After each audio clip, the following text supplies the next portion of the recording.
श्री शिवाय नमस्तुभ्यम। वैशाख का महीना चल रहा है। वैशाख के महीने में एकादशी तिथि पड़ चुकी है। एकादशी वो भी रविवार की है और वैशाख की एकादशी है। तो अगर आप बहुत सारी समस्या से जूझ रहे हो, आपकी सारी समस्या आपके सामने खड़ी है, कोई हल समझ में नहीं आ रहा है, कोई मनोकामना आपकी पूरी नहीं हो रही है और आपके घर में कोई ना कोई व्यक्ति बीमार पड़ता रहता है, बड़ी से बड़ी बीमारी अगर घर कर रही है, तो आप इन विशेष उपायों को अवश्य कीजिएगा। रविवार का दिन है, सब लोग फ्री रहते हैं, आराम से उपाय कर सकते हैं, जरूर कीजिएगा। चलिए वीडियो शुरुआत करते हैं। तो स्वागत है मोदिती ऑफिशियल चैनल पर। अगर आपने अभी तक चैनल को सब्सक्राइब नहीं कर रखा है तो प्लीज़ सब्सक्राइब कीजिएगा। कमेंट में श्री शिवाय नमस्तुभ्यम हर हर महादेव अवश्य लिखिएगा। पहला उपाय, अगर जीवन में बहुत समस्या है, समस्या आपके सम्मुख खड़ी हुई है, हल नजर नहीं आ रहा है, बहुत प्रयास कर चुके हो, प्रयत्न कर चुके हो, व्यापार चल रहा है पर ठीक नहीं चल पा रहा है, व्यापार धीरे धीरे डाउन होते जा रहा है, नौकरी अच्छी जगह नहीं लग पा रही है, बच्चों का विवाह को लेकर परेशान हो, चिंतित हो, या फिर ऐसी कोई बीमारी हो गई है उसका हल नहीं समझ में आ रहा है, जीवन की सारी उलझनों और समस्याओं से जूझ रहे हो अगर आप, तो इस उपाय को तो एकादशी के दिन अवश्य कीजिएगा। सारी समस्याओं का एक निवारण है यह विशेष उपाय। क्या करोगे आप? देखिए, आपको भरना है आपके ही मटके परिंदे का 1 लोटा साफ जल। तांबे के लोटे में आपको जल भर लेना है, ठीक है। उस तांबे के लोटे में ही आपको डालना है 1 रुद्राक्ष। जी हाँ, रुद्राक्ष डालेंगे, चाहे वो 1 मुखी हो, चाहे वो 2 मुखी हो, चाहे पंचमुखी हो। जो भी रुद्राक्ष आपके घर में रखा हुआ हो, उस रुद्राक्ष को उस लोटे जल में डाल लो। साथ में आपको डालना है 1 चावल का आखा दाना। जी हाँ, आखा दाना यानी कि कहीं से टूटा हुआ ना हो, इस बात का ध्यान रहे।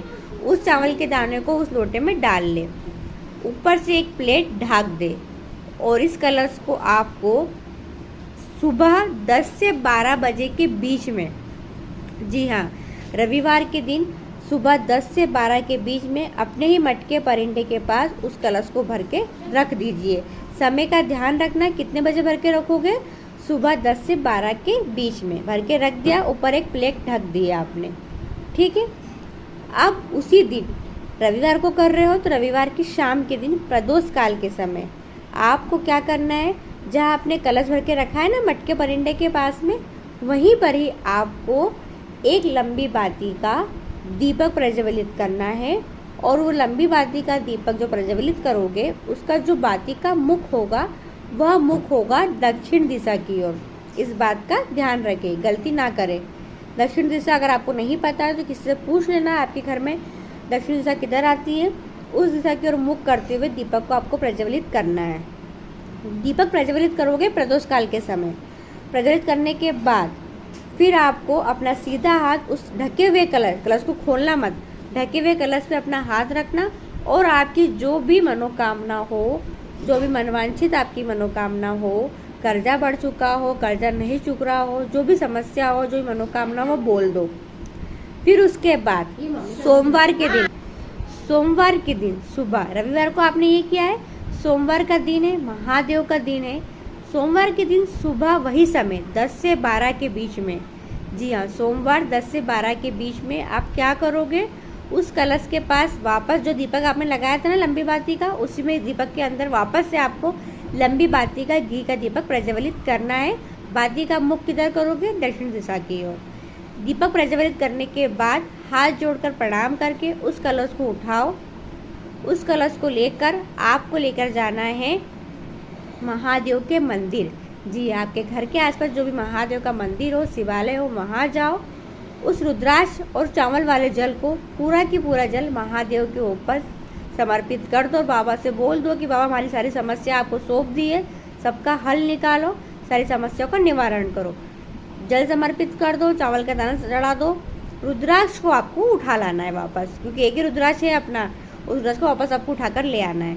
वापस लाकर अपने घर में आप जहाँ रुद्राक्ष रखते हो व्यवस्थित रख देना। बस इतना सही उपाय है। इस उपाय को करके देखिएगा, आपकी सारी समस्याएं दूर हो जाएगी, बच्चों का विवाह हो जाएगा, जो भी समस्या हो आपकी सारी समस्या का निवारण हो ही जाएगा। और इस वीडियो को उन लोगों तक जरूर पहुंचाना जिसको इस उपाय की ज़रूरत है, जो ढूंढ रहे हैं कि ऐसा उपाय मिल जाए इससे हमारी समस्या दूर हो जाए तो उनको ज़रूर शेयर कीजिएगा। दूसरा उपाय, दूसरा यह जो उपाय है यह बहुत विशेष उपाय है। बड़ी से बड़ी बीमारियों का अंत होगा, साथ में मनोवांछित फल की प्राप्ति होगी। अगर पहला उपाय नहीं कर पाए, दूसरा उपाय भी आप मनोवांछित फल की प्राप्ति के लिए, बीमारियों से मुक्ति के लिए कर सकते हो। इस उपाय को करने के लिए हमें जो सामग्री चाहिए वह हमें चाहिए बेलपत्री। जी हाँ, वह बेलपत्री कम से कम 5 होना चाहिए। कितनी लेंगे? 5 बेलपत्री और साफ 1 लोटा जल। पर वह जो लोटा जल होगा वह आपको चाहिए आपके मटके का या मटकी का। आपके घर में जो भी मटका या मटकी रखते हो आप लोग, तो वो मटका या मटकी का आपको जल लेना है। रात को भर के रख दे, सुबह उस जल को आपको यूज़ में ले लेना है। तो उस मटकी का आपको 1 लोटा जल लेना है और 5 बेलपत्री लेना है। 5 बेलपत्री और 1 लोटा जल लेकर आप जाएंगे आपके घर के आसपास जो भी शिवालय हो, मंदिर हो, आप वहाँ जाइए। वहाँ जाकर अब आप क्या करेंगे, देखिए जो 5 बेलपत्री है उन 5 बेलपत्रियों को पहले माँ अशोक सुंदरी के स्थान पर समर्पित कर देना। जी हाँ, एक एक करके चढ़ाना, अपनी बीमारी का, अपनी कामना का बोलते हुए माँ अशोक सुंदरी के स्थान पर 5 बेलपत्री समर्पित कर देना। और डंडे का भाग किधर करोगे? जहाँ से जल बेके जाता है ना, उस दिशा में। फिर आप क्या करोगे, उस तांबे के जल को जो लोटा लेकर गए हैं और मटकी का जल भर के, उस जल को आपको शिवलिंग के ऊपर धीरे धीरे धीरे अपनी मनोकामना को बोलते हुए समर्पित करना है। और बाबा से दिल से बोलना है, बाबा मैंने बहुत ही भाव से और दिल से इस उपाय को किया है, इस उपाय को असफल मत करना, सफल बनाना और मेरी इस मनोकामना को अवश्य पूरी करना। प्रार्थना करना, हाथ जोड़ना, धोख देना और अपने घर की ओर आ जाना। बहुत अच्छा उपाय, यकीन मानिएगा। आप एकादशी का दिन है, सच्चे दिल से उपाय करोगे तो आपकी मनोकामना अवश्य पूरी होगी ही होगी।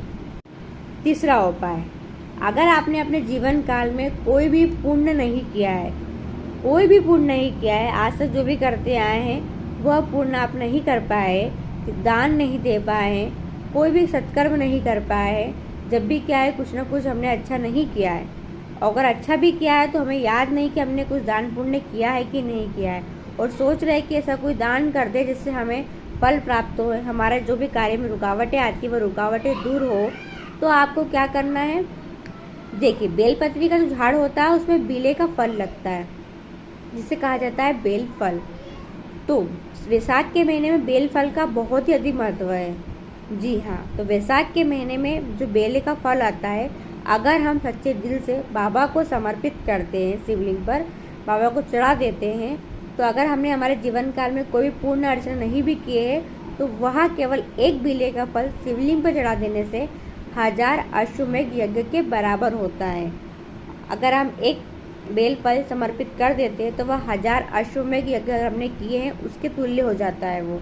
तो यकीन मानिएगा, एकादशी का दिन है, 1 बेल का फल अवश्य चढ़ाइएगा और अपने खाते में भी पुण्य का खाता खोल लीजिएगा। वीडियो पसंद आए तो और लोगों तक अवश्य शेयर कीजिएगा। श्री शिवाय नमस्तुभ्यम।